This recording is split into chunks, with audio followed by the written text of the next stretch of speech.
You see no other way other than Sheikh Hasina stepping down because things have gone past the point of no return, presumably.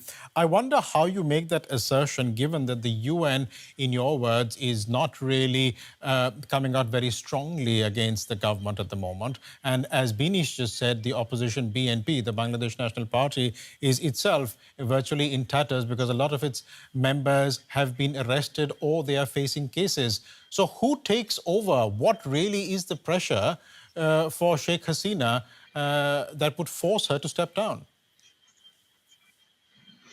Well, Sheikh Hasina is obviously under immense level of pressure from her own people. We are not talking about pressure from the United Nations. The pressure here is that the general public of Bangladesh, they're so angry at her government that in order to control the civil unrest, Sheikh Hasina has to impose curfew and deploy the military. And even then, the situation is not necessarily under control. I mean, even last night, there were nighttime raids in different neighborhoods of Dhaka, and hundreds have been arrested just last night. I mean, in the past few days, we know that thousands have been arrested. More than 10,000 people have been injured, according to a Western diplomatic source who was speaking to us. So this whole country is breaking down, and that is the pressure. And as I said, like when a state like that breaks down, it is a threat to international peace and security, and the international community has the responsibility to protect the civilians. Let's bring in another question that has come out in the chat, being asked by a member of the community. This is to do with, again, the responses from international leaders. A specific question from Hazard, who's asking, why are Germany and other international leaders and Western countries remaining silent? Why haven't they taken any action against the dictator, Hasina? Are they silent because they benefit from this? Let's just bring that to you, Binish. This is a very interesting question. And I have seen a lot of comments on social media from analysts, from general people who are saying, if this same thing had happened in a country like Iran, where 170 people were killed by Iranian state, what would the reaction would be of the Western world? And I think it's a legitimate question. And maybe the answer behind is that Sheikh Hasina does enjoy a lot of support from her allies. In the region, if we talk, that she enjoys strong support from Indian Prime Minister Narendra Modi. She is very close to Prime Minister Narendra Modi. And this is also one of the reasons, as Tasneem has mentioned, that there is now anger among the people. This is one reason why we do see an increasing anti-India sentiment in Bangladesh. India is a very close ally of the US in the Indo-Pacific, and therefore some analysts say that Sheikh Hasina enjoys tacit support of the US administration in the region.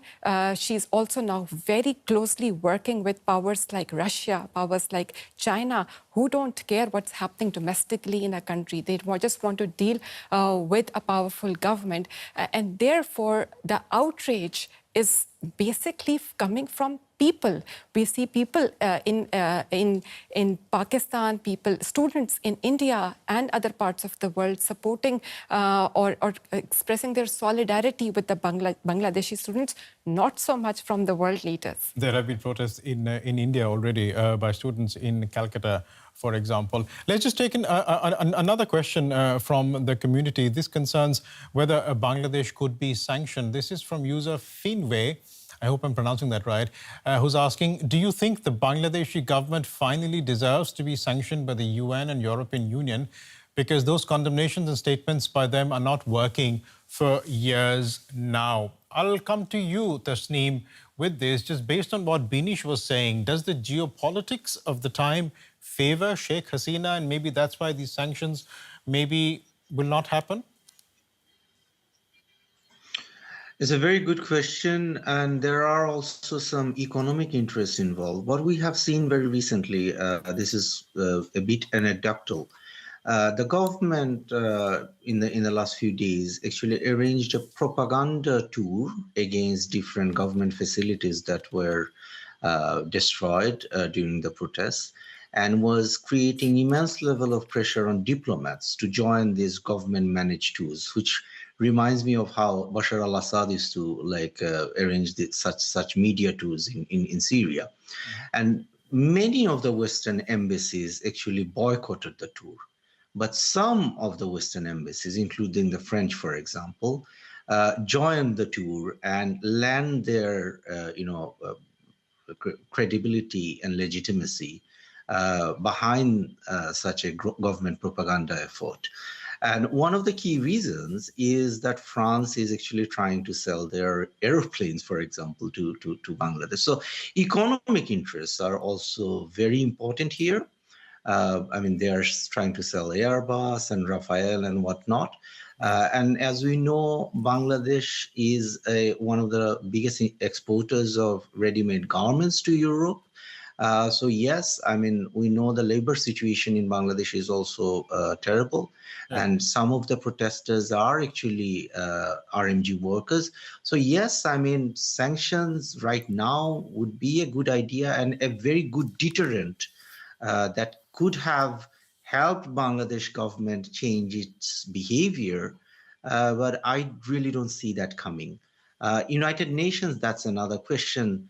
We have sort of touched upon that already.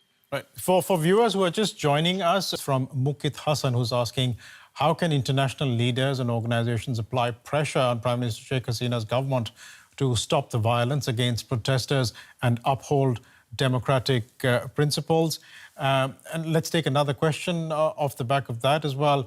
This is from MD Chauvin, who's asking, why do Western countries always follow double standards? How many lives do we have to sacrifice to get the world's attention? Tasneem, are we seeing double standards from the West here? Of course, we are seeing double standard from the West here. And responding to the first question, if, for example, the European Union, I am a European citizen, I'm a Swedish citizen, and I am ashamed of the way European Union has responded to this crisis. If the Western governments wanted to solve this crisis and stand with the people of Bangladesh, they could have done it yesterday. And they have just chosen not to do anything, apart from maybe periodically issuing boilerplate statements. So yeah, we do see double standards. And I think Binish was talking about this comparison between Iran and Bangladesh, right? We saw Mahsa Amini, for example, who was killed during the Iran protests, and that snowballed into this whole crisis for the regime there. Abu Saeed is the Bangladeshi version of Mahsa Amini in Iran. And see how the European Union or the parliament has responded to the Iranian crisis, trying to express solidarity with the protesters, imposing sanctions, and lots of other coercive measures and diplomatic measures as well. On the other hand, in Bangladesh, some of the European ambassadors are actually actively participating in propaganda media tours. So yes, double standard, of course, double standards. Binish, is that the sentiment that students also have? You've been talking to lots of them. Yes, and I think it's a general sentiment, I would say, in many parts of the world. This is a sentiment that I think now many people in Global South are experiencing, that they are angry and mad at when the Western leaders and Western powers who have the power don't express solidarity with people who actually come from a very different part of the world.